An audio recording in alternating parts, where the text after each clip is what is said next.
Coucou, donc je vous fais cette petite vidéo pour les énergies de janvier 2021. Je vous retrouve en vidéo parce que il semblerait que ce soit mon défi, mon premier défi tout du moins, de l'année 2021. Ces vidéos, c'est pas quelque chose de simple pour moi, mais bon, je me dis que si on m'emmène là, c'est qu'il y a forcément une raison. Donc voilà. Je sais pas encore si je vais vous montrer les cartes ou pas, je sais même pas si c'est vraiment très utile. Donc au début je voulais faire une vidéo plus large sur l'année 2021. Et puis en fait en essayant de canaliser, je me suis rendu compte que clairement je perçois les mêmes énergies jusqu'à mars à peu près. Et après on bascule sur autre chose, quelque chose d'un peu différent à partir du printemps. J'ai vraiment la sensation d'une pause après au niveau de l'été et une fin d'année, en tout cas un automne-hiver un peu particulier. Donc par conséquent, je me suis dit que ça servait à rien de forcer ou de se mettre des angoisses à l'avance. Et j'ai préféré faire du coup d'abord la vidéo du mois de janvier. On est toujours au mois de janvier dans les énergies...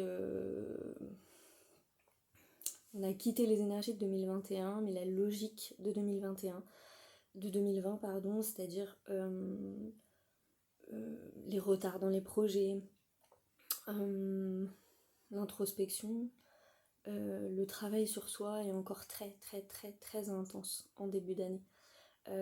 Comme si 2020 avait permis de mettre en lumière les choses, principalement ce qui dysfonctionnait.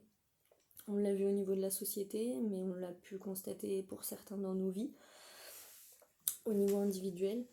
Et 2021, on est sur une énergie davantage d'action. Et je dirais beaucoup de guérison pour les 3 premiers mois de l'année, donc de janvier jusqu'à mars. Voilà. Donc toujours de possibles retards dans les projets en début d'année. Possible, ça dépendra totalement des projets et des personnes. Mais si vous rencontrez des retards, sachez que c'est pas quelque chose d'étonnant et ça va avec les énergies. Encore cette énergie de purge qu'on avait un petit peu en 2020, elle est encore présente. On a aussi une énergie très forte de révélation, de secret, de problèmes de communication aussi. L'accent est très présent sur les relations. Il y a des relations qui se soldent, des relations qui se nouent. Donc on est toujours dans cette logique de regroupement d'âmes et de prise de conscience. De prise de conscience qu'on fait partie d'un tout, d'une communauté, qu'on est relié entre âmes.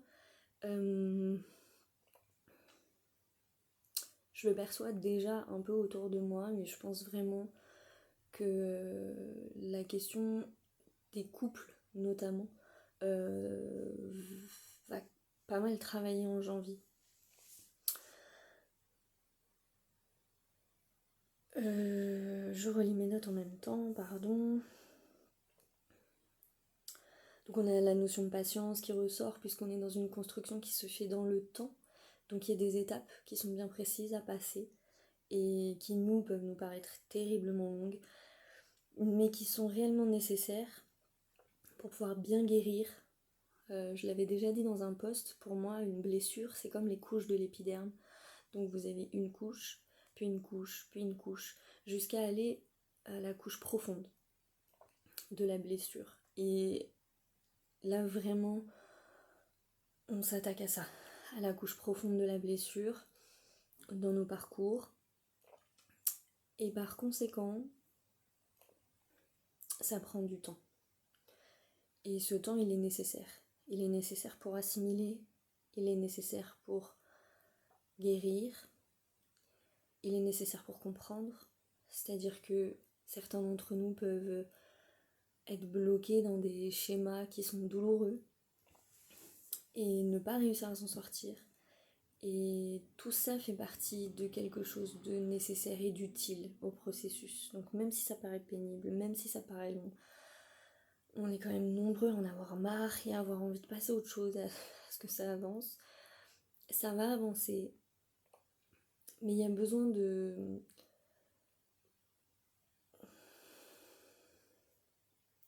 J'entends édifice, il y a besoin de poser les cartes, que la base de ce château, de cet édifice soit stable. Et pour qu'elle soit stable, il y a encore ce besoin de travail. Donc j'ai parlé de réunion d'âme, de questionnement autour des relations. Par exemple, se demander vraiment pourquoi on est dans telle ou telle relation, qu'est-ce qui nous lie à cette personne-là, qu'est-ce qu'on vient y faire, qu'est-ce que cette relation nous apporte. Ce dont on a envie dans cette relation, où est-ce qu'on veut aller. On est vraiment sur des questionnements comme ça et on est encore un petit peu dans les peurs qui sont liées à ces changements. C'est-à-dire que pour une partie des gens, ce travail a déjà commencé en 2021. En 2020, pardon, j'arrête pas d'inverser, c'est marrant. Le travail a déjà commencé en 2020. Et il existe encore des peurs et de la résistance, parce qu'on a conscience qu'on doit mettre en place des changements concrets, des choses palpables, peut-être rompre avec certaines habitudes de vie, quitter des relations. En tout cas, ces changements, ils peuvent nous faire peur. La mise en place de ces changements peuvent nous faire peur.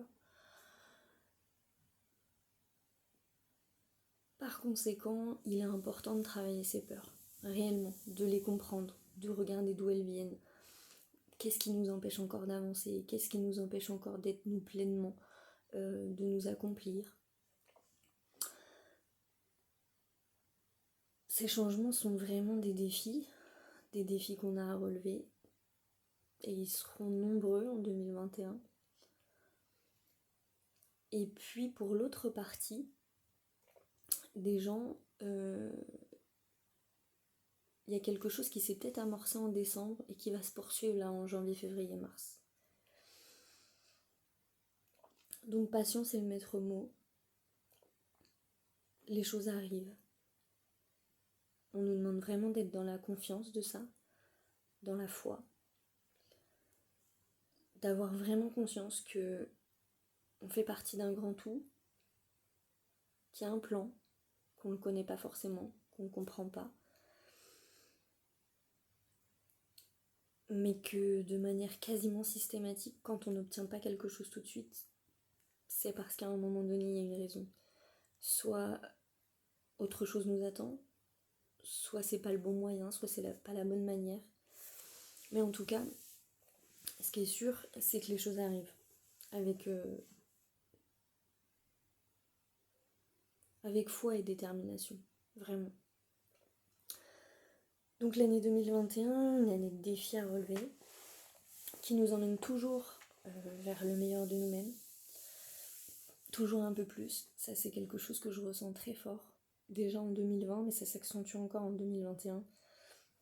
On est vraiment sur... on nous demande d'accéder au meilleur de nous. Pour construire le meilleur dans ce monde,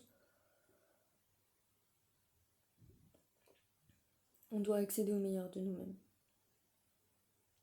Et ça demande un travail qui est pas évident, qui fait peur, qui est déstabilisant. Mais chacun a sa place, chacun a son rôle. Et ce travail-là, il est essentiel. Le travail de compréhension et de guérison, il est essentiel pour plusieurs raisons. Parce que ça permet d'alléger nos karmas, d'alléger nos vies, d'alléger le quotidien.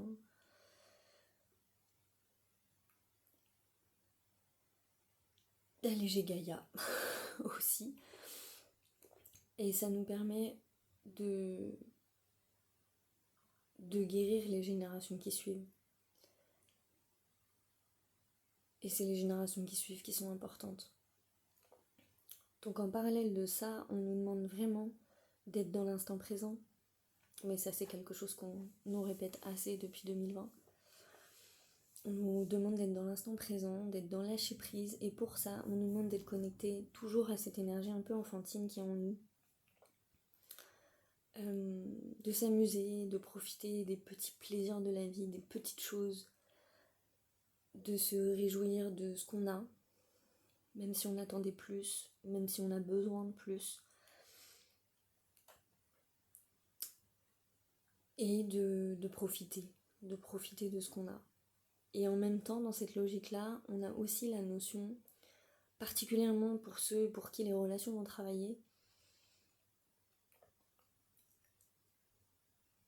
un des seuls moments dans la vie où on expérimente vraiment l'amour inconditionnel, c'est quand on est parent. Ou quand on a eu des frères et sœurs et qu'on les a élevés, mais quand on est parent, on prend vraiment la mesure de ce qu'est l'amour inconditionnel, de ce que ça représente. Et ça s'étend au couple. Pour certaines personnes, bien évidemment, ça ne concerne pas tout le monde, mais pour certaines personnes, ce travail de compréhension va s'étendre à ça, c'est-à-dire à pouvoir élargir notre capacité d'amour inconditionnel à nos relations amicales et particulièrement à nos relations amoureuses. Parce que c'est là où on est beaucoup plus dans l'amour conditionné. Et c'est là où c'est beaucoup plus difficile, en tout cas pour la majorité des gens, je pense, d'être dans l'amour inconditionné. Parce qu'on attend toujours plus ou moins consciemment que l'autre nous répare, que l'autre nous sauve ou nous sécurise, ou réponde tout simplement à nos besoins.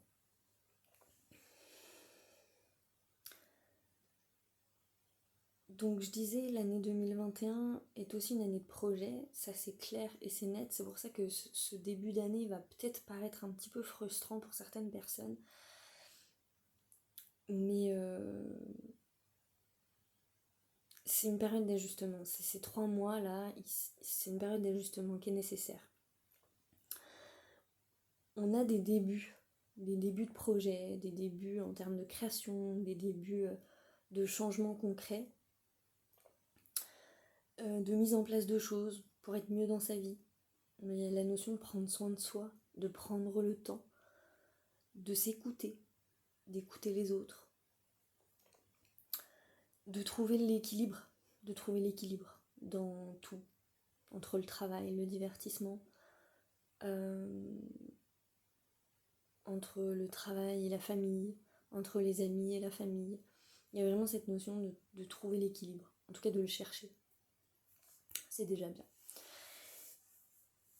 Il y a toujours dans cette logique de relation, les relations sont vraiment très présentes dans ce mois de janvier.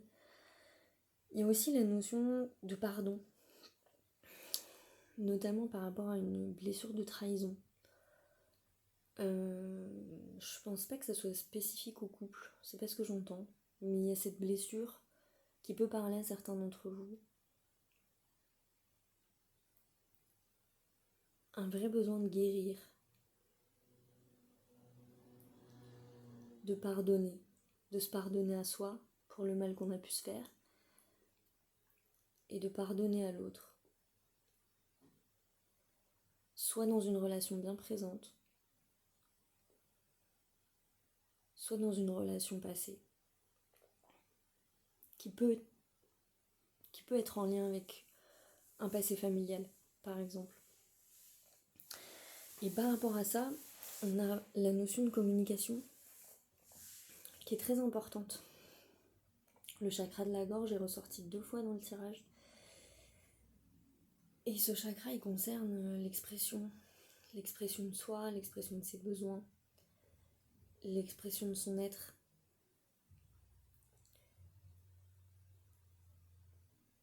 C'est notre capacité à transmuter nos émotions, à gérer notre colère, à gérer nos peurs, à ne pas faire porter ses peurs à l'autre, mais à réussir à les exprimer, à ne pas faire porter ses besoins à l'autre, mais à réussir à les exprimer, sans jamais nier la réalité de la personne qu'on a en face de nous. Donc il y a un vrai défi en janvier à travers ça, à travers la communication.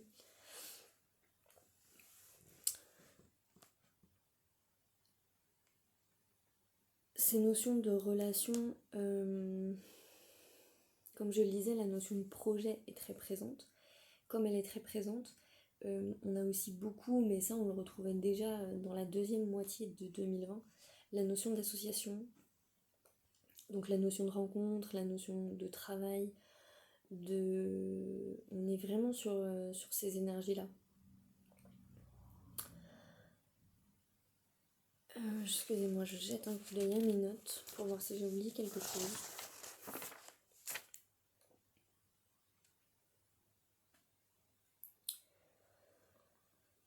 Oui, c'est ça. Donc avec la notion de révélation, on a aussi la religion et la spiritualité qui ressortent. Et elles ressortent... certaines personnes pourraient vivre toujours dans cette logique d'éveil qui se poursuit, pourraient vivre de vraies belles reconnexions. De vraies belles reconnexions avec les énergies universelles. Je laisse à chacun voir ce qui lui parle là-dedans, parce que ça peut être une reconnexion religieuse, mais ça peut être une reconnexion spirituelle, tout simplement. Si c'est le cas, faut surtout la laisser venir. Surtout la laisser venir parce qu'elle sera un vrai appel à des solutions, à des clés, et à des belles découvertes, à de très belles découvertes et à de très belles révélations. Donc surtout laissez venir, laissez-vous transporter par ça. Laissez-vous transporter par ça. Voilà, c'est en gros, très rapidement, les énergies du mois de janvier. La vidéo est courte parce que je vais faire de toute façon une guidance par semaine, donc c'était vraiment pour avoir une tonalité de ce mois de janvier. Dans les semaines qui viennent, il y aura une méditation sur le cœur que je devrais sortir, puisque après la méditation sur l'ancrage, ça a été la deuxième méditation que mes guides m'ont demandé de faire, pardon. Voilà, donc je remercie les personnes qui ont partagé la méditation et puis qui m'en ont fait des retours. C'est vraiment agréable. C'est encore une fois un défi parce que je n'avais jamais fait ça. Et ma foi, c'est très agréable. Donc, méditation que je n'arriverai pas à faire en m'écoutant, mais que j'ai pris plaisir en tout cas à réaliser. Voilà. Je vous souhaite un très très bon mois de janvier, une très belle année. Et puis, je vous retrouve dans les jours qui viennent pour la guidance de la semaine prochaine, du coup. Voilà. Au revoir.